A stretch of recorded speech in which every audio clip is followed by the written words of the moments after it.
நம்மளோட சில பேர் வரலாம் இல்லையா? அப்படி வர்றவங்களையும் நாம அன்போட அரவணைக்கணும் இல்லையா?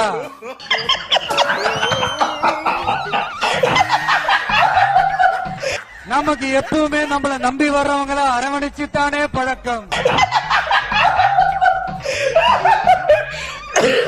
இப்போ உங்களுக்கு வருத்தம் என்னன்னா அவங்க பொண்டாட்டி புள்ளையா இருக்காங்க, உங்களை விட்டுட்டாங்க. பொண்டாட்டி பிள்ளைங்க மச்சினிச்சு மாமியா கீமியா எல்லாம் ஒன்னா கூடிட்டாங்க. நான் ரோட்ல நிக்கிறேன் கோயம்பேட்டுல, பகல்ல ஈ தொல்லை, நைட்ல கொசு தொல்லை.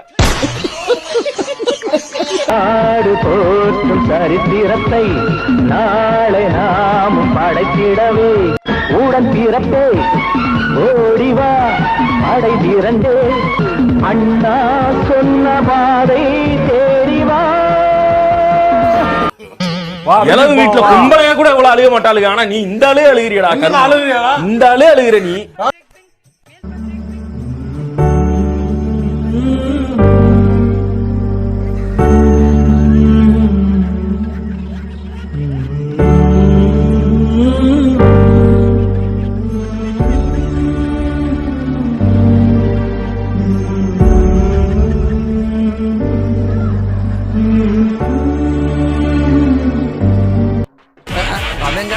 பொடி பையன் நீ வாடி பீட்ரூட் பாலம்.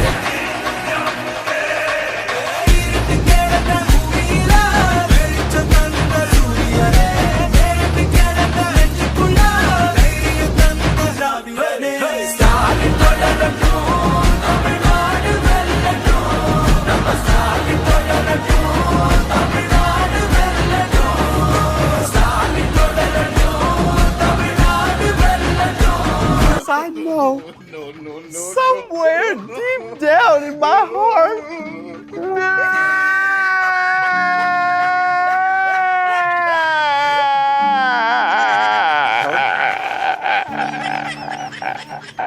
அவரு வராரா? அவரு வராரா? ஓ இவர் வராரா? இவரு வராரா? ஓ அவரு இவரு அவரு இவரு அவரு இவரு தகவல்லாம் வருது, எல்லாம் ரெடி. அவர் வர்றேன்னு சொல்றாங்க. அவர் எப்ப வருவாரு? அவரும் வராரு. அவர் தனியா வரல, கூட இவரையும் கூட்டு வராரு.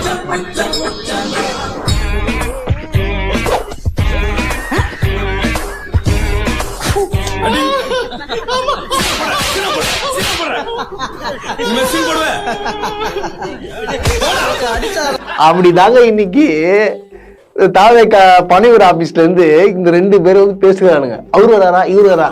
கடைசியில பார்த்தா எவனுமே வரல. விஷயம் தெரியுமா கோபி? கல்யாணம் ஆயிருக்கான் Gopi.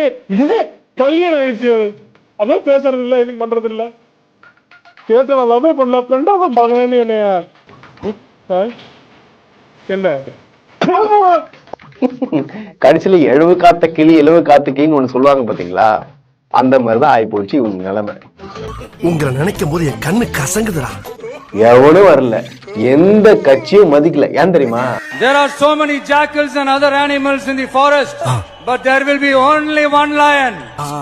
And even if it is single, it will be the king of jungle. நான் சொன்னது உங்களுக்கு புரிஞ்சது? கடைசியா புரிஞ்சுதானே கேட்டீங்களா? அது மட்டும் புரிஞ்சுது சார். கான்பிடென்டா இருங்க, நல்லதே நடக்கும். Good night sir. விஜயால ஒன்னும் புடுங்க முடியாது அப்படின்றத எல்லாருக்கும் தெளிவாயிடுச்சு. உன் நாக்குல சனி, நீ சும்மா இருந்தாலும் உன் நாக்கு சும்மா இருக்காது. உன் நாக்கு சும்மா இருந்தாலும் உன் கை சும்மா இருக்காது. உன் கையும் வாயும் சும்மா இருந்தாலும் உன் 7 நாட்டு சனி சும்மா விடாது. நீ வர்றதை எதிர்பார்க்க மாட்டா, எதிர்பார்க்கறது வராது. எதிர்பார்த்து வராதுங்க. அந்நியார் சரியான முடிவு எடுப்பாங்கன்னு நினைக்கிறேன். அவங்க வந்து என்னுடைய லிட்டில் நாலேஜ் வெளியிருந்து பார்க்கும்போது என்டிஏக்கு போனாங்கன்னா அவங்களுக்கு சேஃபரா தோணுது. டிஎம்கேக்கு போக வாய்ப்பு இல்லைன்னு தோணுது. தாயே சுட சுட கொஞ்சம் சோறும் குழம்பு இருந்தா போடுங்க தாயே. சோறு இல்ல ஒண்ணு இல்ல பாப்பா. அவ என்ன சொன்னா? பசிக்குதுன்னு பழைய கஞ்சி கொஞ்சம் கேட்டேன், இல்லன்னு சொல்லிவிட்டா சாமி. சோறு இல்லன்னு சொன்னாளா? வாடா, இவங்கிட்ட என்ன சொன்ன? சோறு இல்லன்னு சொன்னி. சோறு இல்லன்னு சொன்னியா? இல்ல கேக்குறேன். இப்ப நான் சொல்றேன்டி, சோறு இல்ல போடா. நாடு போற்றும் சரித்திரத்தை நாளை நாமும் படைத்திடவே உடன் பிறப்பே ஓடிவா படை திரண்டே அண்ணா சொன்ன பாதை தேடிவா. இளவு வீட்டுல கும்பலையா கூட இவ்வளவு அழுக மாட்டாளுங்க. ஆனா நீ இந்த ஆளே அழுகிறியடா. இந்த ஆளே அழுகிற நீ. நேரத்துக்கு ஏற்றாறு போல் நடிப்பார்கள். பணம் யார் அதிகமாக கொடுக்கிறார்களோ அந்த பக்கம் வாயை வாடகைக்கு விடுவார்கள்.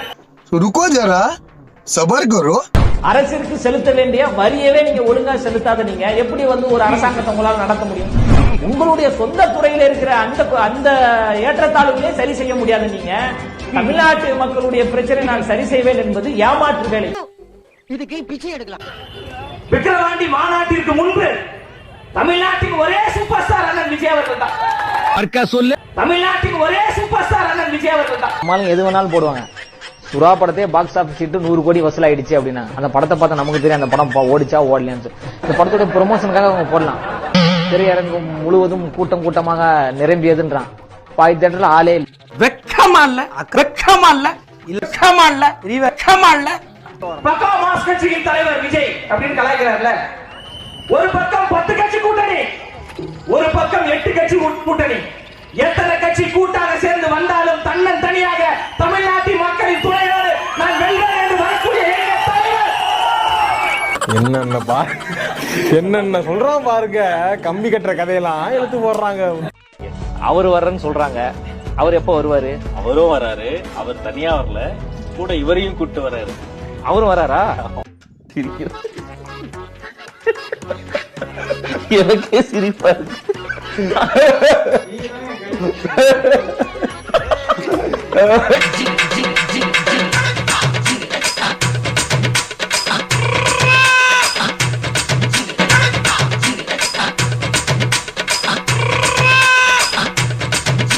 தமிழக வெற்றி கழகம் ஒரு நியூ ஏஜ் பார்ட்டி. நீங்க இந்த கட்சியினுடைய கொள்கை பரப்பு பொதுச் செயலாளர்.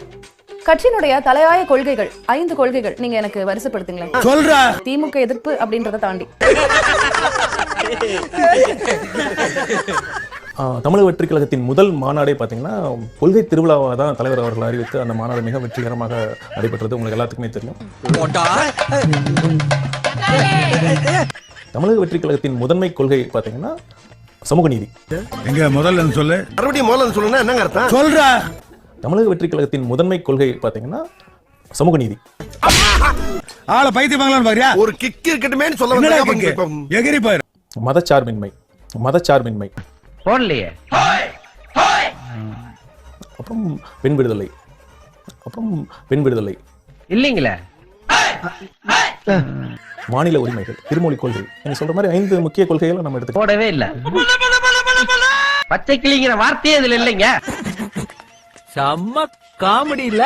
சமூக நீதிக்காகவோ இல்ல இருமொழி கொள்கைக்காகவோ தலைவர் அவர்கள் நீங்க முன்னெடுத்த விஷயங்கள், இனிஷியேட் பண்ணது, இல்ல விட்ட அறிக்கைகளோ இல்ல எடுத்த போராட்டங்களோ ஏதாவது எனக்கு சொல்ல முடியுமா? உள்ள இடிக்குதேன்னு வெளியில எடுத்தையா? நீ பயப்படாத, சொல்லு, மேல சொல்லு. இப்ப பாத்தீங்கன்னா சமூக நீதி பேசுற திமுகவோட ஒரு தலையாய கொள்கையா சமூக நீதி தான் சொல்றாங்க. சமூக நீதி ஆக்சுவலா திமுகல என்ன நடக்குது? கொடுமை நடந்து கொண்டிருக்கிறது மேடம், கொடுமை நடந்து கொண்டிருக்கிறது. இதை தட்டி கேட்க யாருமே இல்லையா? இப்ப பாத்தீங்கன்னா வேங்கை வயல் நடந்தது. முதலமைச்சர் அங்க போனாரா? சேதுராமன் எம்ஏ பிலாசபி நம்ம ஒண்ணு கேட்டா நம்மள அசர வைக்கிற மாதிரி ஒரு பதில் சொல்வார் பாரு. அது நமக்கு இங்க புரியாது, வீட்டுக்கு போனா தான் புரியும். சில பேர் பதில் தெரியாமலே பயந்து ஓடி இருக்காங்க. அவங்க மேல இருக்கக்கூடிய விமர்சனங்கள் இருக்கட்டும், எனக்கு அது பிரச்சனை இல்ல. தமிழக வெற்றி கழகம் என்ன initiation? Maybe this is a chance to tell the audience. மாப்பு வெச்சிட்டாலே ஆப்பு. டெஃபினட்டா பாத்தீங்கன்னா எங்க கட்சியில சமூக நீதி நாங்க முதல்ல கொண்டு வந்திருக்கோம். நீ பார்த்த இந்த இத்து போன 4 வாழைத்தாரு ஒரு கோடி போய் சாம்பார் சோறு தின்னு போ. அனைத்து தரப்பட்ட சாதாரண மக்கள் இருக்காங்கல்ல, எங்க மாவட்ட செயலாளர் யாருன்னு சொல்லுங்க.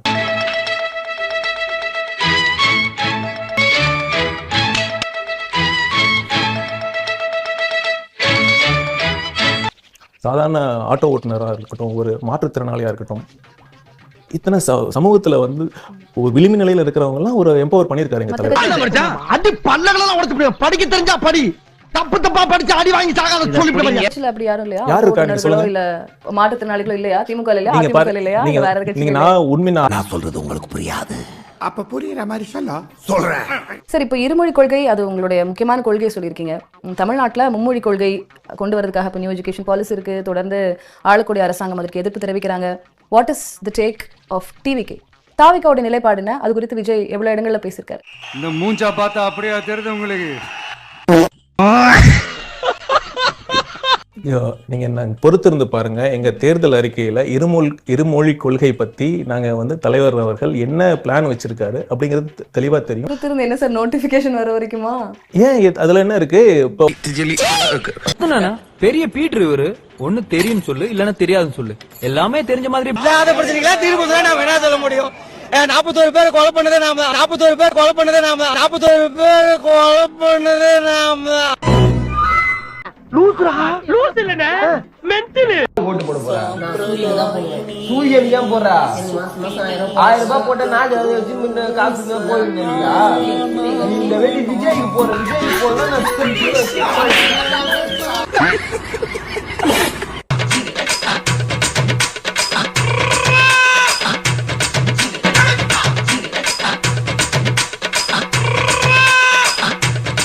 200 பெரியார் இல்ல 400 பெரியார் வந்தாலும் முடியாதுடா. எதுக்கு? உங்களை திருத்துறதுக்கு.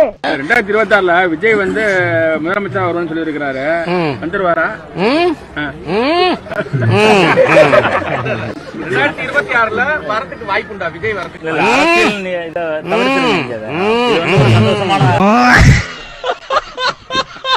மத்தியானம் சுட்டரிக்கிற 12 மணி வெயில்ல உங்களை யார் சார் மீட்டிங் வைக்க சொல்லுங்க? ஏன் 5 மணிக்கு மீட்டிங் போட்டா என்ன கேடு? 12 மணிக்கு போறதுக்கு பின்னாடி இருக்க காரணத்தை நான் சொல்லட்டுமா? நான் சொல்றேன் ஜோதிடருடைய அட்வைஸ். ஜோசியக்காரர் பேச்ச கட்டி நீங்க 12 மணிக்கு மீட்டிங் போட்டுருக்கீங்க. இல்லன்னு சொல்லுங்க. அது ஜர்னலிஸ்ட் எனக்கு தெரியும் சார். பல உண்மைகளை நாங்க பேசக்கூடாதுன்னு நினைச்சிருக்கேன். ஜோசியக்காரர் பேச்ச கட்டி 12 மணிக்கு மீட்டிங் போட்டீங்க, ஒரு செத்து போயிட்டான். நீ ஒரு டுபாக்கூர். உன்னை நம்பாதேன்னு இவங்கிட்ட எத்தனை தடவை சொன்னேன். இவன் தான் ஏன் பேச்ச கேட்காம உங்ககிட்ட தான் ஜோசியம் பார்க்கணும்னு சொன்னா. ஏன் 12 மணிக்கு மீட்டிங் போடுறீங்களா? பந்தல் போடுங்க. பந்தல் போட மாட்டேன். குடிக்கிறதுக்கு தண்ணி கொடுக்க மாட்டேன். நான் உள்ள அரசு ஆஸ்பத்திரியில தினந்தோறும் எவ்வளவு பேர் சாகுறாங்க. நீங்க கூட்டம் போட்டு நடத்தி 12 மணி வெயில்ல ஒருத்தன் செத்துட்டானேன்னு நான் சொன்னா, உடம்பு சரியில்லாம மருத்துவமனைக்கு சிகிச்சைக்கு போற ஒருத்தன் செத்து போறது கொண்டு வந்து உதாரணம் காட்டுறது தற்குறித்தனமா இல்லையா? நீங்க இங்க இல்ல, நீங்க எங்கேயோ இருக்க வேண்டியவர். உனக்கு புரியுது, ஏன் 2 பொண்டாட்டிக்கு புரிய மாட்டேங்குது? நான் மெல்ச்சா ஊயலுக்குள் அஞ்சதுக்கு வித்தியாசம் தெரியுமா? அதான் அக்கா சொல்ல போறேன். நம்ம சாமிக்கு வேண்டிக்கிட்டு காணிக்கை செலுத்துறோம்ல, அதுதான் உலகத்தோட முதல் லஞ்சம். அதையும் அவர் பெற்றுக்கிட்டு நம்மளோட காணிக்கை நிறைவேற்றாம போறோம்ல, அதுதான் முதல் ஊழல். இது உங்களுக்கு பிடிச்சிருந்தா மறக்காம ஃபாலோ பண்ணிக்கோங்க.